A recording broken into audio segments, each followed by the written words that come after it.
Okay, so Adam, thank you very much for coming on to the show. No worries. Thanks for having me.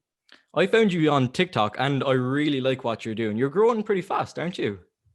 Yeah, I started about a month ago now. I just hit 10K followers on TikTok. Honestly, never thought I would be giving out acting and audition tips on TikTok, but I don't know. It seems to be Yeah. it seems to be going pretty well. I'm enjoying it anyway. Well, clearly a lot of people are enjoying it, and I think it's very good because there's a lot of things like this. I feel like this advice you don't come across very regularly. There's not a lot of places to actually look for it unless you're scouring the internet, going deep into the internet, you know? So I think it's good what you're doing, and I really like your TikToks.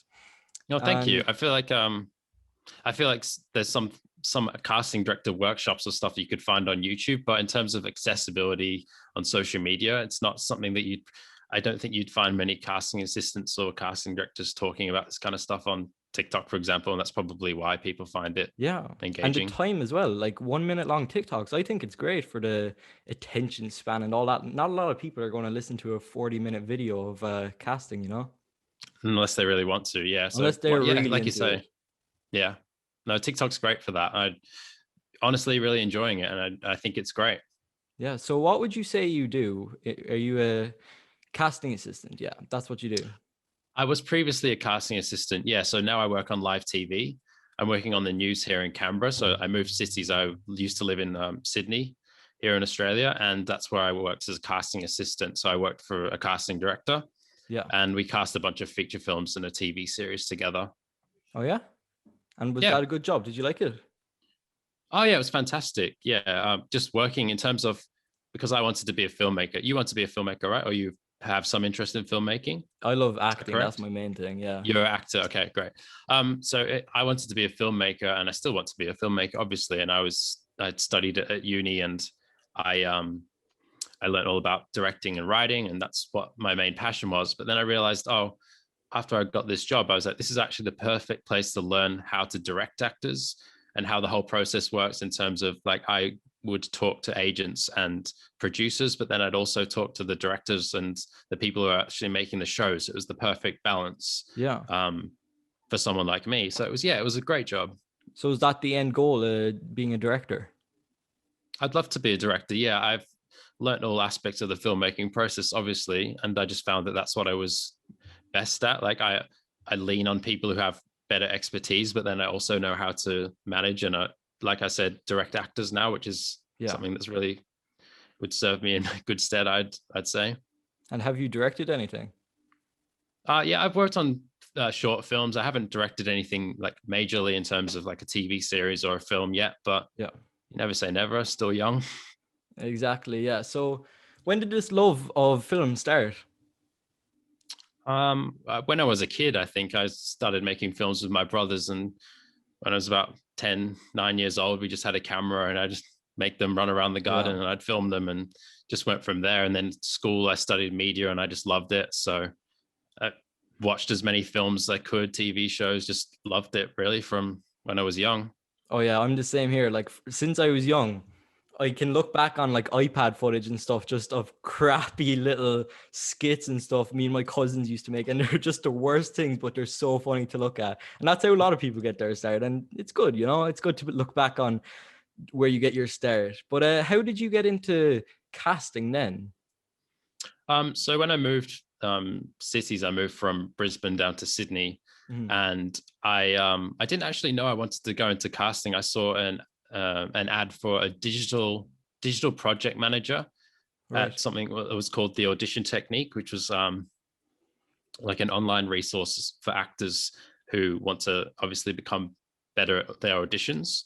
And so I applied for that job. And what I'd done with my filmmaking background is I'd started making content and learning how to create content for the web. So I was learning how to build websites, learning how to like make moving images and like write stuff for specifically for websites and social media content, like the kind of stuff that I'm doing now. But I'd been doing it for a couple of years prior.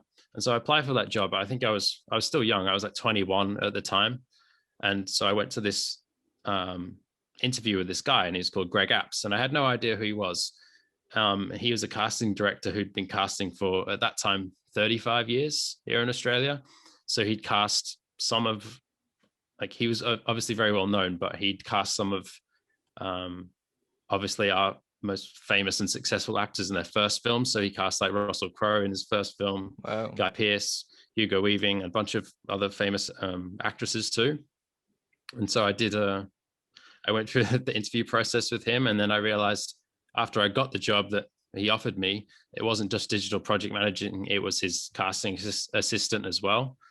So I Right. kind of lucked into it in terms of I was doing both jobs at the same time. So I was actually helping him with the casting side of things whilst also working on the audition technique. And that's how I got my start, really. And that's the role that I was in for 4 years. Right. And what does that consist of? So, like being a casting assistant, is that just helping looking through all the footage and all that? Yeah, it's a lot of admin in terms of like talking to agents and organizing auditions, like basically working out who's available. So lots of emails, lots of calls, going through a script and breaking down all the characters and basically listing them out on a document and saying these are the roles we need to fill. These are the actors that you want to see as the casting director. Can you organize these auditions for us? Like find out who's available first of all. So if it's like a lead role, find out if the actors we actually want to cast are going to be available for us. Because we're say, for example, we're shooting in 6 months' time or a few months' time. We want to make sure that these people are available. So it's a whole bunch of emailing, calling, and then organizing auditions from there. Right. And then do you get to sit in on the audition process too and watch it? Most of the Yeah. time. I'm sure you're aware of what self-tapes are as well. So self-tapes are self-recorded auditions that people send in to that throughout the whole process. And yeah, watching those, uploading them and making sure that everything's accessible to the producers and the directors and also obviously the casting directors so they can make informed decisions. Right. So yeah, you would be watching everything as you're uploading it and like obviously having an input and saying, casting director would turn to you and say, was there anyone that you think stood out or anyone who was good, and you'd have your input in that way. Right. Okay. And so what's the biggest mistake you see in all these self-tapes and auditions? Auditioning is actually kind of funny because as an actor, you think, oh, I have to be the best actor to get the role Yeah. or to be considered for the role. And obviously you have to be a good actor, but when you get to the level that we were casting at in terms of you casting a professional movie or a TV show, everyone's great. So how do you stand out in that scenario? And it's not so much making mistakes. It's like, how do I make myself stand out in an audition context? Because lots of people think that an audition is just you standing there and saying the lines and like staring at the person opposite. When in fact, that's probably one of, if you were to talk about a mistake, that's one of the things that you should probably try and avoid.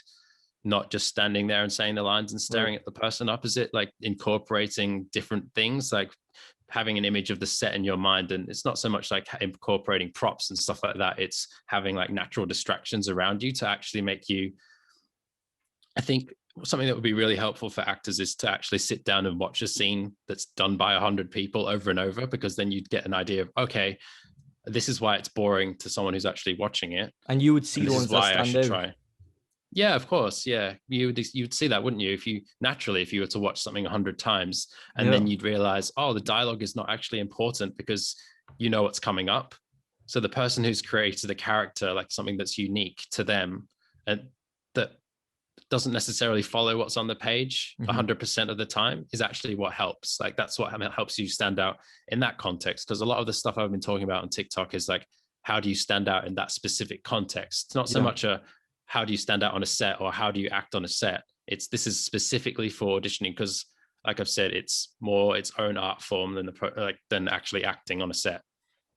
And a lot of it's about luck too, isn't it? The luck of an actor. Yeah, of course. I think you've got to position yourself as an actor. You've got to like find out. Some people don't like saying like, what's your brand? But I think you've got to realize that I'm perfect for these sort of things and then lean into those. So like doubling down on your strengths rather than trying to be as versatile as possible, especially when you're trying to start out and break in as an actor. Obviously you can afford to be versatile and say you can play any role when you've gotten successful or you've been casting a lot of things. But when you're starting out, we have to know as a casting department, like, what are you perfect for? Like, what's the role that we need to cast you in more than anything else? And do you know what playing age? What should your playing age be? It's typically younger, I would say. Like if let's say you're 18, you're probably going to look for roles where they're looking for 15, 16-year-olds. Right. You'll notice like a lot of teenage dramas, they cast older because they can, and like obviously actors who are 25 are playing someone who's 18. You know Yeah. what I mean? So I would say that, yeah, it's probably a bit younger than you actually are. Right. Okay. Because somebody told me before it was 4 years younger, 4 years older. That's your playing age, something like that. Yeah, obviously Would that you're be not, it's about not right? always younger. Yeah, it's not universal, but it's also dependent on what they're looking for. Like Yeah. you can probably pay people that are slightly older, but most of the time it's generally younger because that's just the way it is. Right. Yeah. And in auditions, you said you don't have to go by the script all the time. That's a way to stand out and be unique. But what if it's like in the script, it's an emotional scene, you're supposed to cry?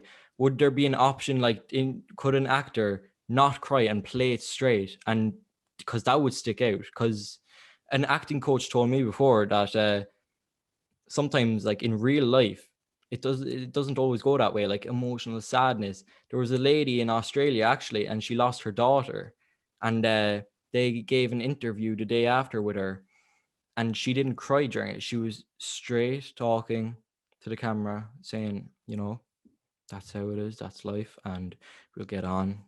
Do you think that's a Mm. good way to go about it? Like stage directions, kind of, do you have to go with them, or can you put in your own input? It depends on what you're going for. There's certain things like some of the things I'm talking about won't be suitable for certain projects and certain auditions because, Hmm. say, for example, it's a TV commercial. They want you to do exactly what's on the page because they're not looking for something unique. They're not looking for you to create a character or Yeah. anything like that. They're just casting you off a look. So they want to compare everyone by the way that they look and the way they look on camera. So it wouldn't be applicable to that kind of thing. Or, for example, a soap opera where you're actually, it's a lot more indicating, like you're actually showing your emotions straight up. So those kind of, it doesn't really work for those kind of things. But in terms of higher end film and TV shows where they want something unique or they want to see a character, which is probably what most people should be aiming for, right? You don't want to just be in commercials for your entire acting career unless you really love it. Yeah. um yeah, so what you're saying in terms of crying and things like that, it is, it's what feels right to you. A lot of it is internal, so how you're feeling. And I'd suggest in an audition setting, if it tells you to cry or a scene says to cry, most actors, 99% of actors will do that. Mhm. And it's the people who are actually, they're not necessarily not crying, but the people who are fighting it, like the people who Yeah. fight back the tears are always the ones that stand out. Or even if they didn't, that would make you different because Yeah, you were, you as long should as you're in the really, right emotional sorry. space. Yeah. Exactly. You should feel the emotion. Really feel it instead of try show it when you don't actually feel it. That's what you should do. Yeah, it's called projecting. Projecting, exactly. Yeah. And that can lead to like overacting too, and it doesn't turn out well. Exactly. And especially in audition, because most people will do that. Yeah. Yeah. Yeah.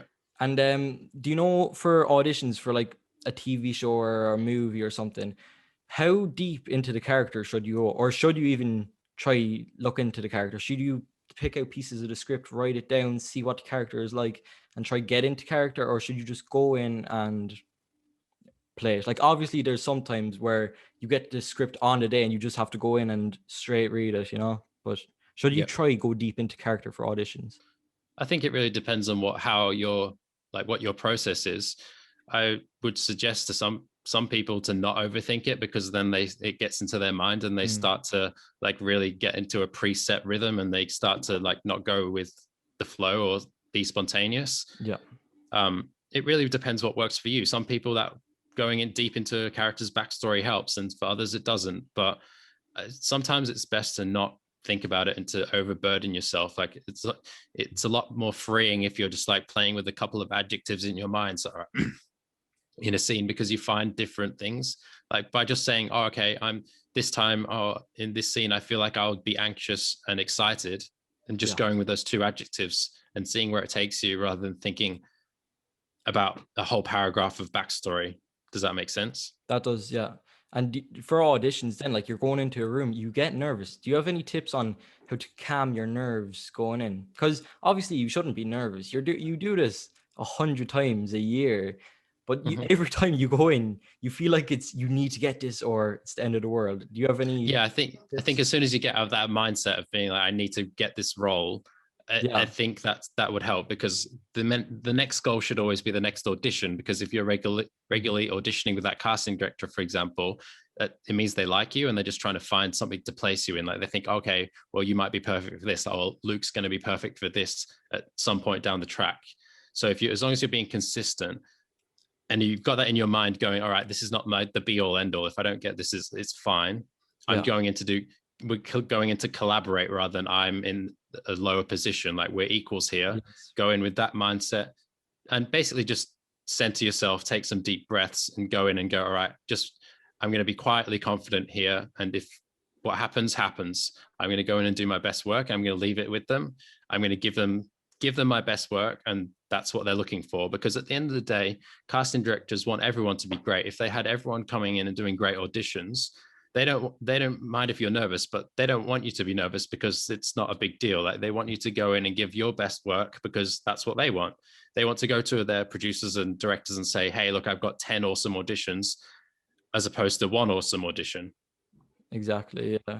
And then for tape, it's different. Like you're in your comfort zone, you might be at home, but everyone kind of knows the basics of self tapes: good lighting, plain background, plain shirt. What are the minute, small details that people do not know about self tapes? I think it's something that I mentioned before, but just standing and staring the entire time at the reader, or they feel like lots of people feel compelled, or they feel like they have to stare at the other character, otherwise we won't understand what's going on and how that Yeah. character's feeling. That's, in terms of standing out, the best thing to do is to not do that. Yeah. Taking an angle to the reader as well. Lots of people square off their shoulders and they think, all right, I have to stand here and stare at them. But in actual fact, in real life, that rarely ever happens. Like how many times have you ever had a conversation where you're both standing and staring at each other into each other's eyes for 2 minutes? Never Weird. happens. Never happens, does it? Oh. So if you take an angle where you're at 45 degrees, or you're like looking across at the other person while you have another angle, or you're looking across, like just saying your lines out that way and then looking at them like every now and again, that helps you stand out in a self-tape, because I guarantee you, so many people do not do that. Or yeah. So many people do not do that. Even professional actors don't do that sometimes. And some actors are obviously really great, but they don't know how to do great auditions. And then what about using props? Should you use props or should you mime? I wouldn't suggest miming, and I would say if you're going to use props, use them minimally. So the main thing is don't be distracting with them. Like don't lean heavily into a prop and Yeah. like use it as a crutch. If you have, like, for example, if you're using a phone or like looking at something for a brief moment, that's totally fine. But just don't make it distracting. Like don't make it the focus of the scene. Yeah. I get you. And then what if you don't have another reader to read the other person's lines? What should you do in that case?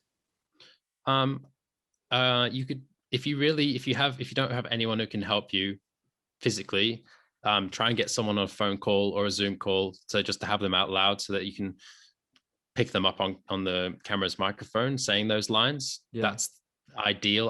If you really don't have anyone on your own, I'd suggest recording the other lines on a voice memo and having that out loud, and like just leaving enough space, obviously, for you to react.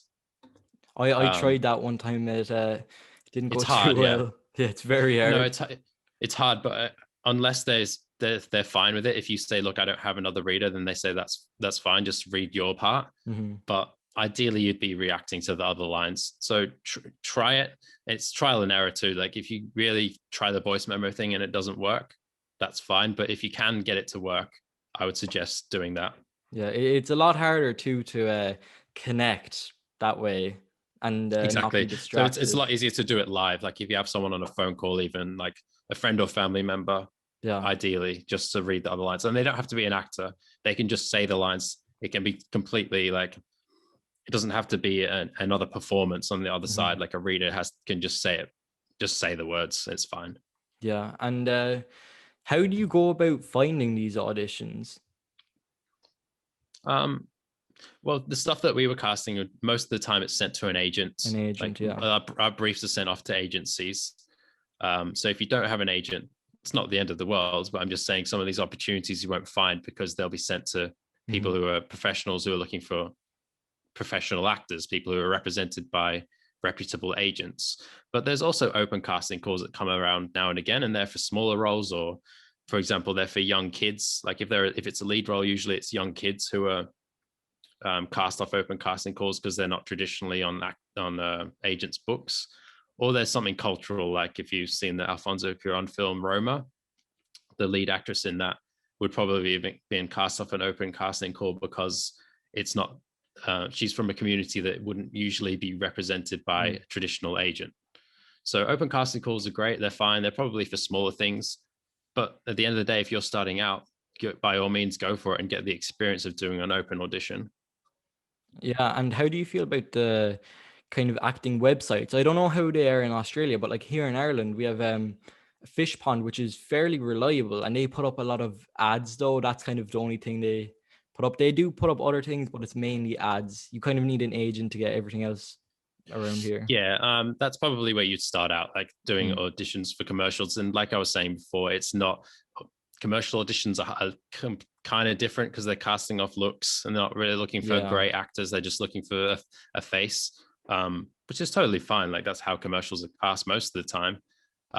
But yeah, acting websites are fine. I would suggest also just putting down the work that you want to be doing down the track. So like putting down scenes yourself, or building up a library of self tapes of characters that you really like and things that you want to do in the future, so that if you do go to an agent, at the end of the day, you probably need to have an agent at some point down the track if you want to be a professional actor. If you want to be a serious working actor, yeah.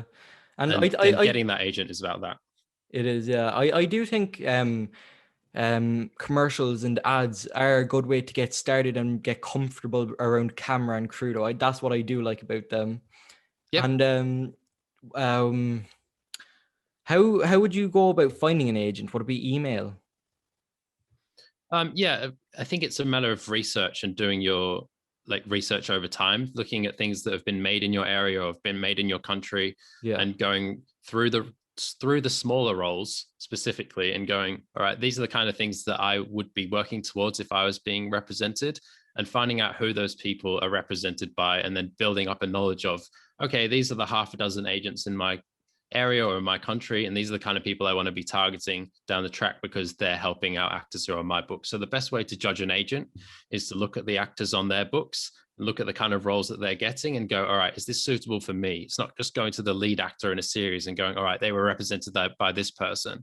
It's like, if you think about it in terms of sporting terms, you're not going to start playing a sport and then immediately go and sign with the champions of the league. Exactly. You're going to start off lower league. And that's what you have to do as an actor. You have to work your way up. You have to climb the ladder. Yeah. Yeah. And would you, if you're making kind of a resume for acting, could you add credits to that if you make a short film yourself? Absolutely. Yeah. Yeah. Yes. Yeah. Oh, cool. That's good to know. If you've made your own work, that's totally fine. You wouldn't think any lesser of it. It's still experience, and you've still done something that's on a set, and you've made something yourself. That's totally fine. It really is all about creating connections too, I feel like. Absolutely, yeah. Connections with everyone, casting directors, agents, filmmakers, other actors. It's all 100%. About that. Even if you know other actors, you can work with them on your own short films, all that. Exactly. It's all about building relationships. Okay, so look, I have a showreel that I did here a long time ago. I just want to tell you that much. It's a long time ago, and I got better since then. So this is going to be bad. You're going to show it to me right now? Yeah, I want you to react to it and give your honest critiques. You'll probably have 100 things to say about it. Okay, sure. I doubt I enjoyed it any more than Detective Mills. Can you hear? Would have enjoyed some time alone with me in a room without windows. Isn't that right? How happy would it make you to hurt me with impunity? But you wouldn't. You wouldn't because you know there are consequences. I can see it in those eyes of yours, though. Nothing wrong with a man taking pleasure in his work.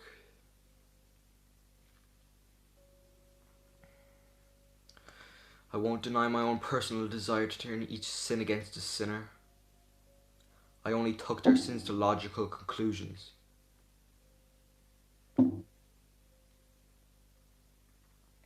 And you say they were innocent? Innocent? Is that supposed to be funny? Look at the people I killed. An obese man?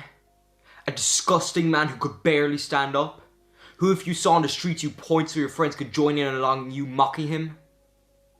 Who, if you saw while you're eating, you wouldn't be able to finish your meal? And after him I picked a lawyer. And both of you must have been secretly thanking me for that one. This was a man who dedicated his life to making money by lying with every breath that he could muster. To keeping murderers and rapists on the streets. A woman so ugly on the inside that she couldn't bear go on living if she wasn't beautiful on the outside. A drug dealer, a drug dealing pederast actually. And don't forget about the disease spreading whore. Only in the world is shitty. Could you even try to say these were innocent people and keep a straight face? But that's my point. We see a deadly sin on every street corner and in every home. We tolerate it. We tolerate it because it's become common. It's trivial. We tolerate morning, noon, and night.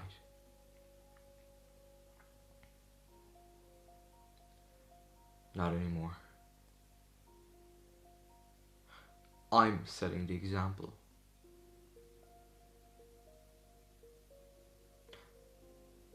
And what I've done will be puzzled over and studied, followed forever.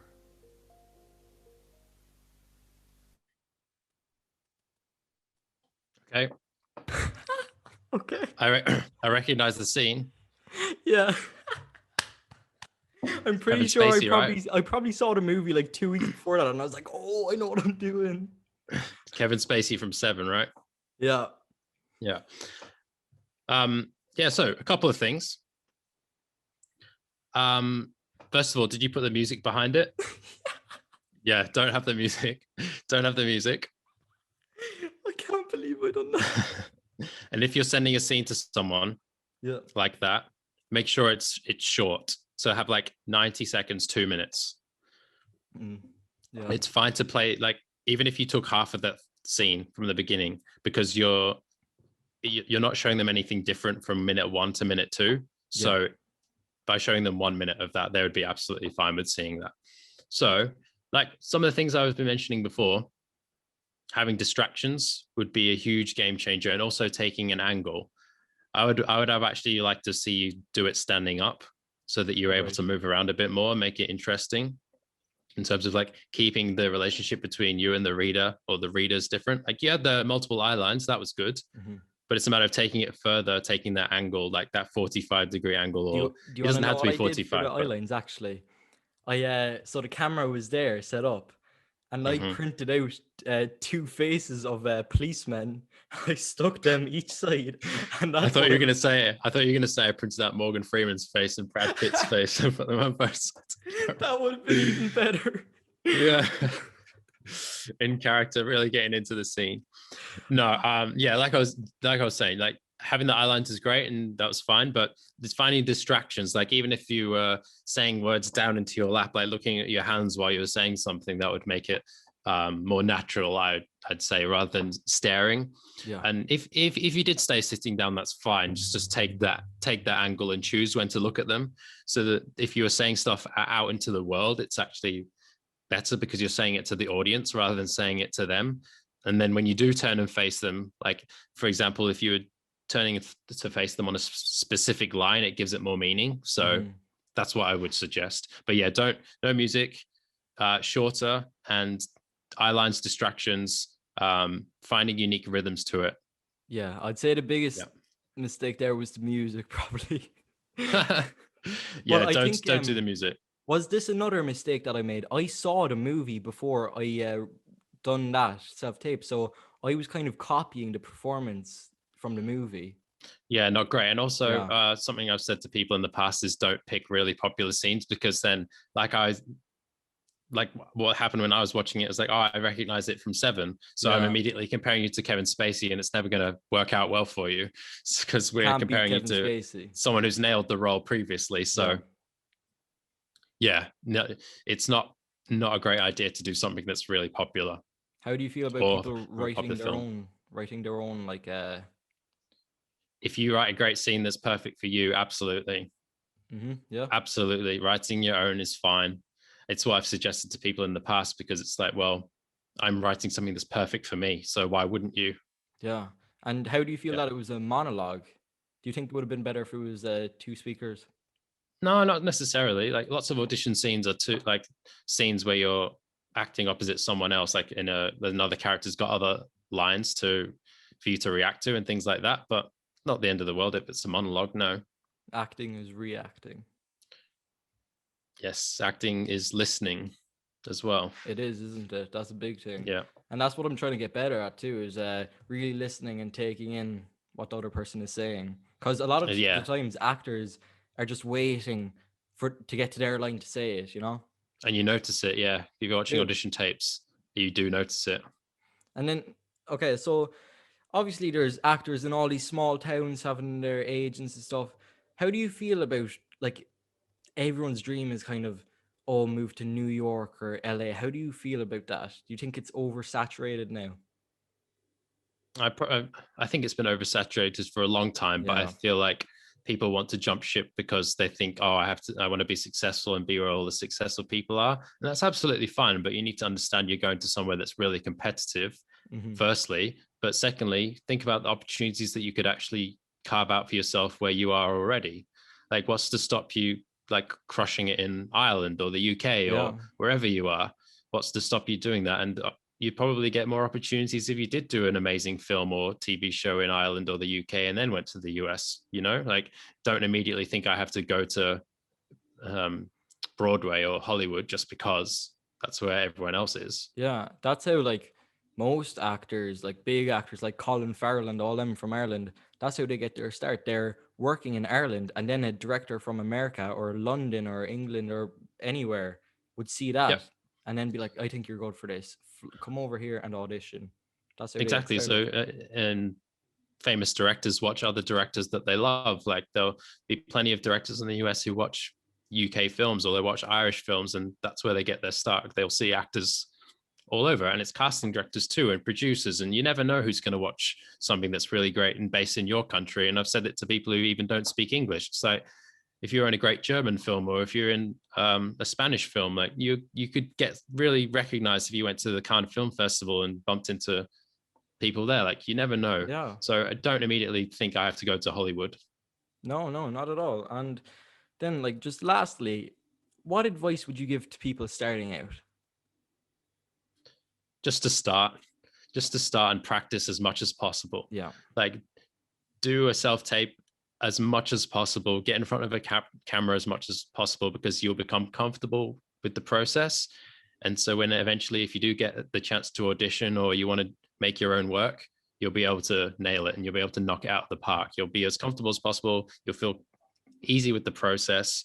And that's the best place to start, really, just by starting and doing as much as possible. Yeah, and I would say just don't get discouraged. And like with auditions, what I do the audition and I forget about it. If they call me back, great, but I just forget about it.